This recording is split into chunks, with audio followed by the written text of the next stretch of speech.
basically what we'd like to do is just lay that wreath in front of that shop, and then we're going to do a little minute silence over there, and then we're going to get ourselves away. I'm not going to allow you to do that. Right. There's very strict conditions in the town centre. Right. There is a likelihood of violence in the town centre and a risk of violence in the town centre. Okay.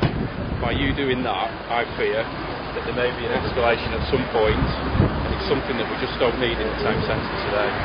By all means, people are entitled to peaceful protest in Blackpool today, but that is a give and take, and the give and take is, we've said people can peacefully protest in the town centre today, but it has to be at more than happy that you can do that. You can get a double decker to you now, which will take so you don't get cold and wet. Alright. Sorry to interrupt you, what are you actually giving? Just speaking to the spokesperson, one person if you don't mind. Okay. Section 14 in place. My office is going to issue with those Section 14 notices. Fill your boots, please do if you want to protest, but in Blackpool today the protest point is at South Shore. If you want us to take you in a double decker free of charge, more than happy to if you don't want to get wet and cold. But I really am sorry, it's not open to negotiation. I appreciate it. It's not a protest, we're not protest. Okay. It's not a protest at all. What we're going to do, in my view, that's what I'm interpreting from all this. we want to do is lay a wreath, and then we'll start a protest, and then we want to hand out some. What I'm applying is my professional judgment, and perhaps what my mum and dad would think if they was looking at this now. My mum and dad, I think, is a reasonable. Please listen to me. As a reasonable person, if we were to stop anybody driving past now, I think they would say it looks like a form of protest in relation to this premises. That protest, we've given people an area to do it. That's your democratic right. Please do protest, but do it where the conditions say you have to. Unfortunately, we don't want to protest with others. We want to approach. It's a memorial to I understand that. Well, if you live in Blackpool, I'm sure you'll understand that businesses have to continue. Our duty today is to make sure everybody's safe, and we're actually facilitating a protest. If you genuinely want to protest, you genuinely want the point to make, Charlene Downes is the reason for the protest. Thank you for holding that up, because it backs everything that I've said. Alright, I agree. I agree that you've got a right to protest, but today it has to be, by law, at South Pier. Okay, headland. If you want us to take you there, we'll bus you there, no problem. But you're going to have to, we're going to give you these notices, and then I am going to be saying to you, it's illegal what you're doing at that point, and you will have to move, okay? We don't need to go any further than that, do we? Let's just be reasonable, and please move on, alright? So I've got the leaflet. Well, I'm not accepting mine. You don't accept it. That's okay, you don't have to. Alright? Stay there, mate. Right. So ladies and gents, these leaflets, you don't have to accept them, but I'm telling you verbally now that there's a Section 14 enforcement happening here. You are not allowed to do what you're doing at the moment, and you will have to move. I would much prefer that to be reasonable. We're all reasonable people. This policing operation, it needs to be reasonable. Please start moving on. This is a peaceful thing. If you don't move on, you're going to commit an offence that you may be arrested for. I'm not prepared to speak much longer on this. Section 14 is a statute. If we withdraw our consent to that statute, you have no power over us whatsoever. I'm going to give you 3 minutes now, okay? If people haven't moved in 3 minutes, I'm going to instruct my staff to start making arrests. Well, we can Please do what move we're on. going to do in 3 minutes. There's the wreath there.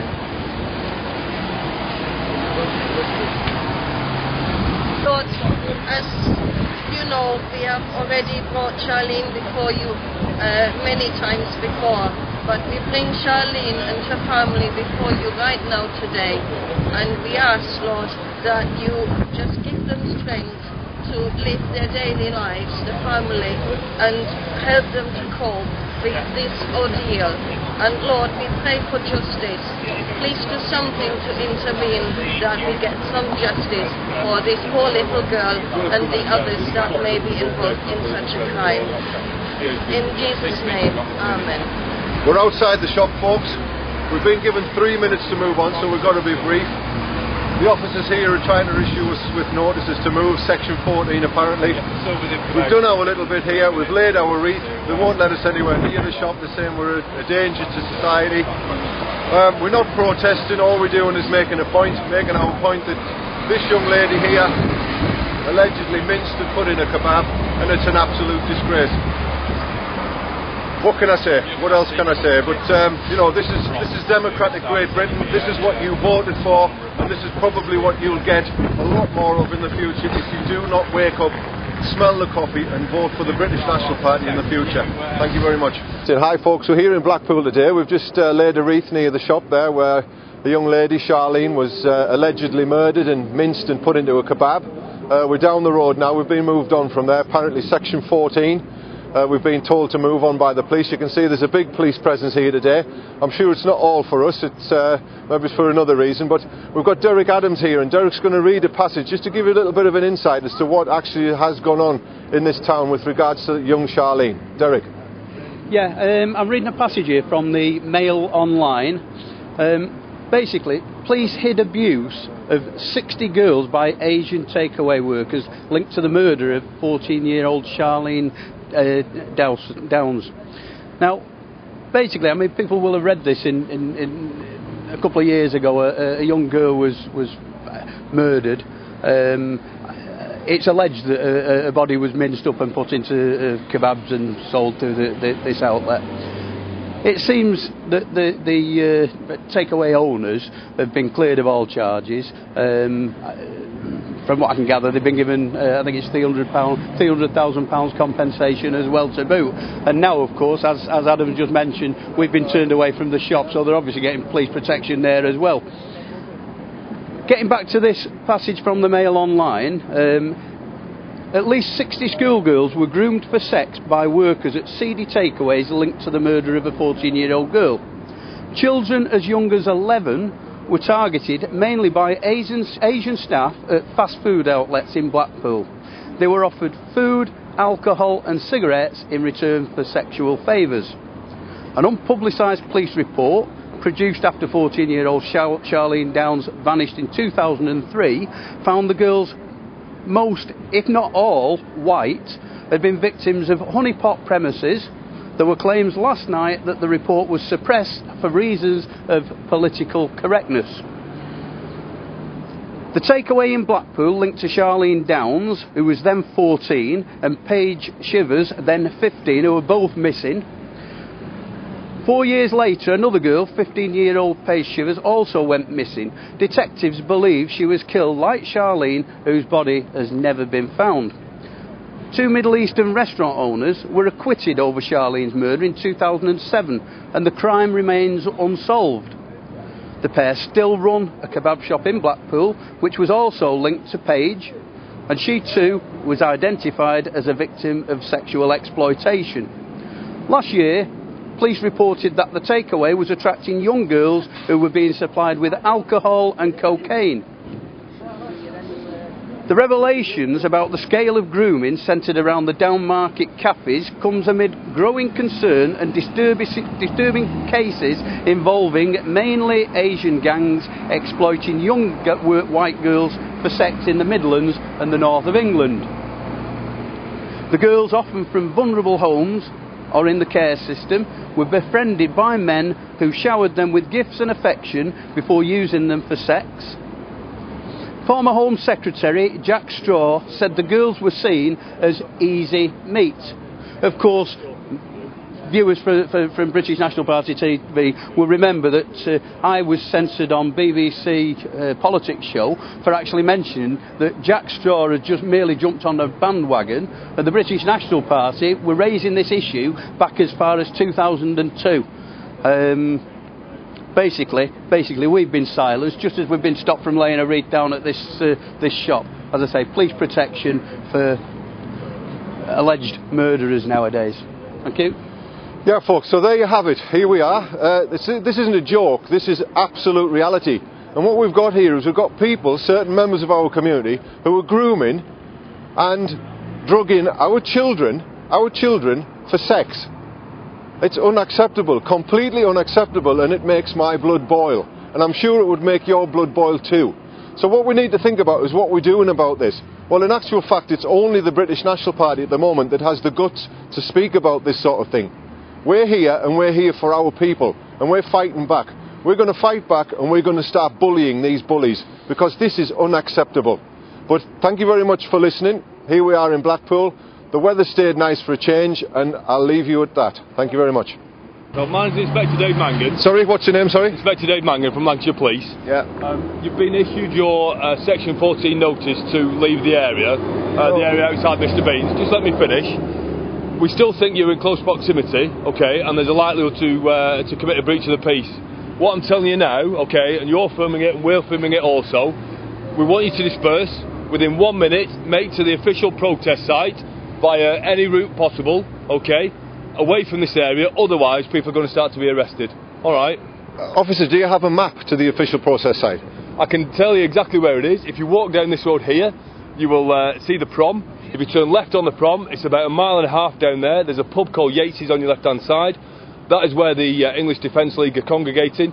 You'll be escorted from there about 100 yards, 200 yards to the procession, to the protest site. We're not with the English Defence League. Right, if you're not with the English Defence League and you're not here to protest... We're here on an individual...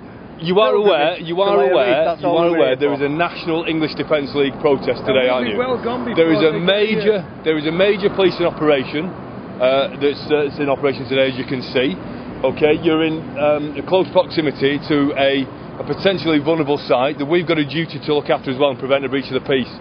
You've been served a Section 14 notice, okay, from the officers down there that tells you that you're not allowed to congregate in this area and that you've either got to disperse or make your way to the protest site. Right, well, the question is, well, how far is dispersal? For example, would that woman and child and man over there, would that be classed as congregating? If you're on Dickinson Road and if you're anywhere in this proximity, okay, there's still a likelihood for us that there might be a breach of the peace. We would like you to disperse, probably, down towards the town centre, say, down towards the prom, so you're out of the area. Just by Preston, officer. Pardon? Just by Preston, you'd like us to be. We want you to go to the actual official protest site. I think it was a valid question.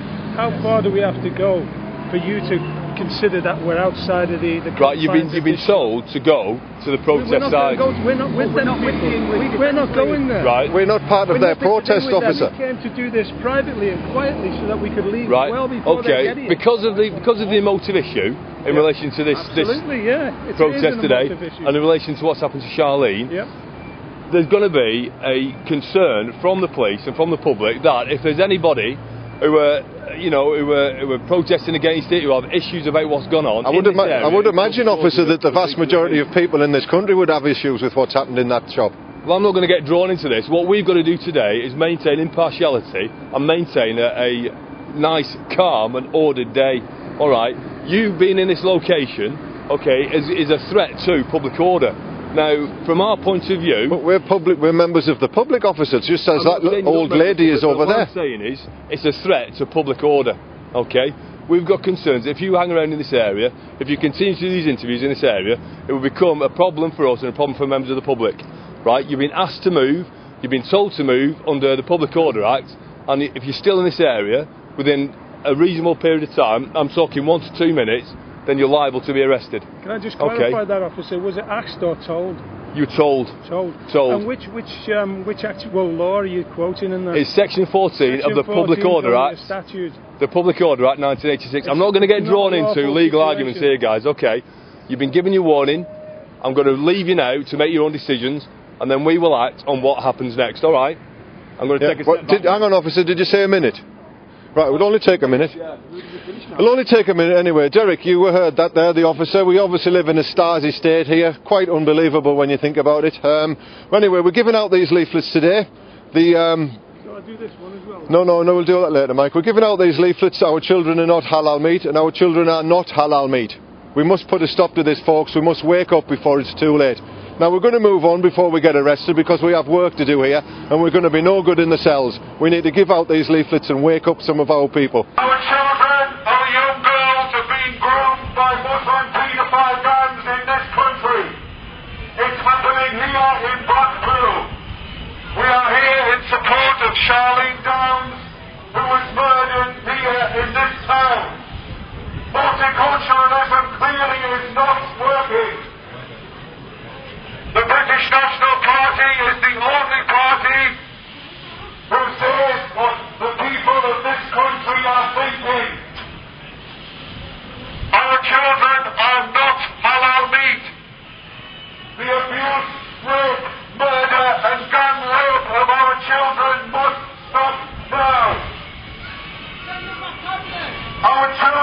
being gang raped by Muslim paedophile gangs. This must stop, and it must stop now. Yeah, hi folks, we're down at Stanley Park now in Blackpool.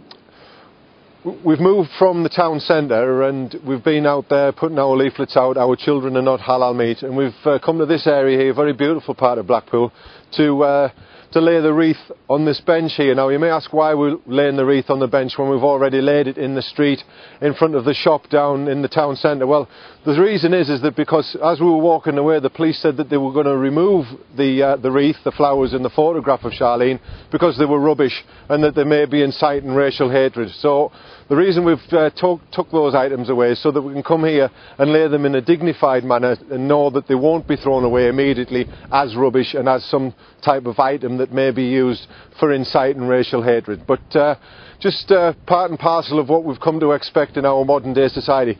Incidentally, the gentlemen who were involved with this incident, I believe they've been awarded in almost around £500,000 for the inconvenience of the court case and everything else that's gone on around it. But I'm sure you'll be able to read a little bit more about that on our website. So we're just going to lay the wreath now, and then Mike Whitby's going to say a few words. Thank you.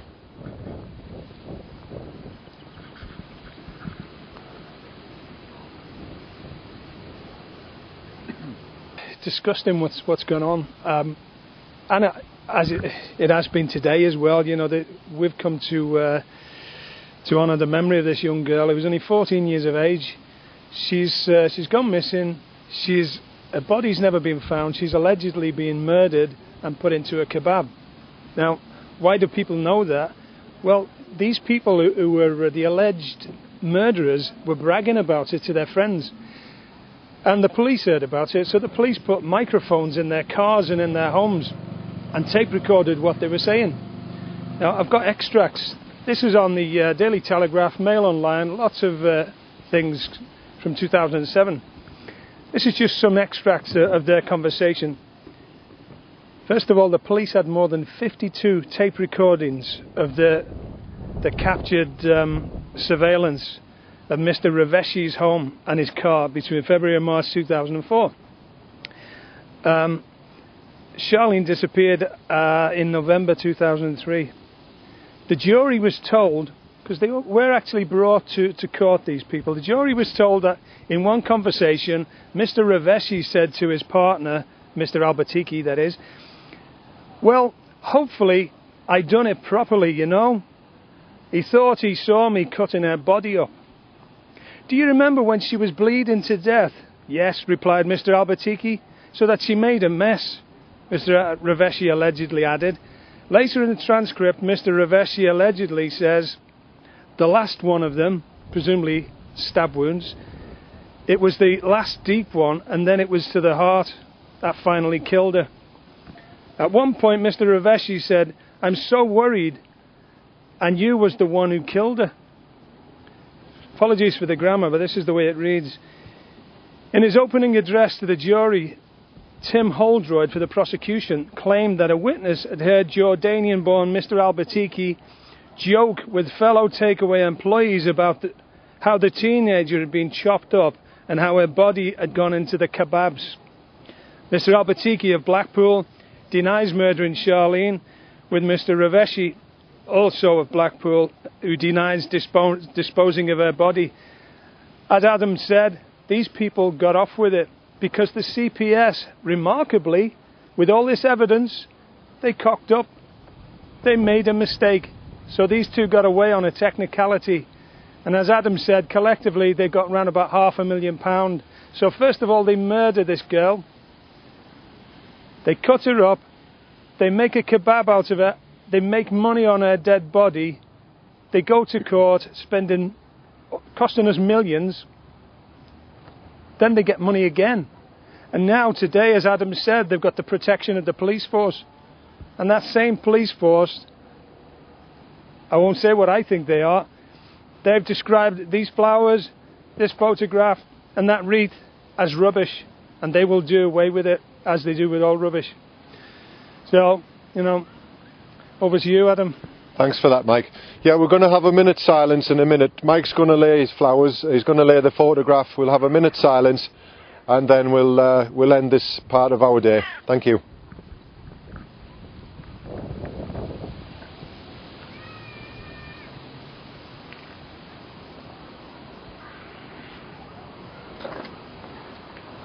This is the type of thing that's happening today in modern day Britain in a town near you, and this has got to stop.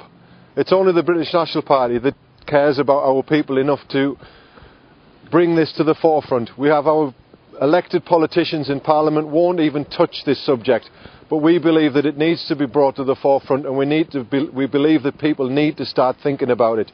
Please have a good think about what's happened here today. This could be one of your children, it could be somebody you know, and it could be somebody close to you.